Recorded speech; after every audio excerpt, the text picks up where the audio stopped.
welcome this week's 2-minute drill. Both the House and the Senate are back in session this week, and we're starting to get a good feel for the kind of legislation we're going to see.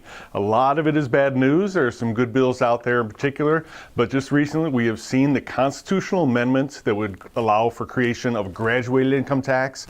It's Constitutional Amendment number 1 in the Senate. It's out there and it's in the public domain.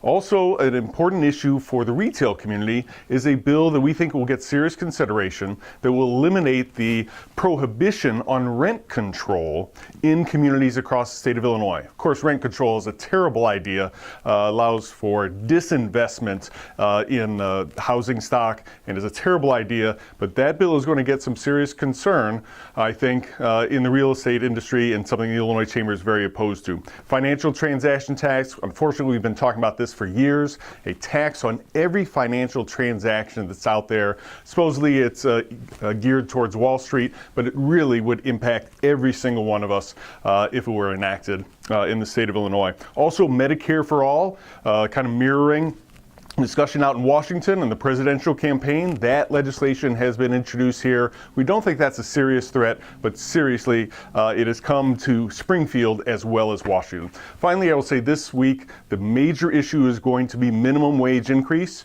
We do expect the Senate to vote on a bill that will increase the minimum wage to $15 an hour and across the entire state. We are arguing very strongly that it's bad policy, but if you are going to do $15, there should be a regional approach that recognizes that the cost of living downstate and other parts outside of Chicago is very different, and it shouldn't be $15 an hour.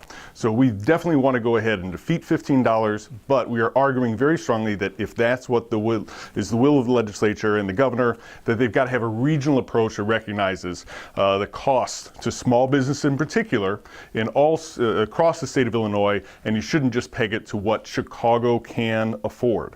So we'll be very engaged in that discussion. Unfortunately, we expect to vote this week. It may not go our way, but hopefully we can go ahead and take some time in the House and get that bill put into shape.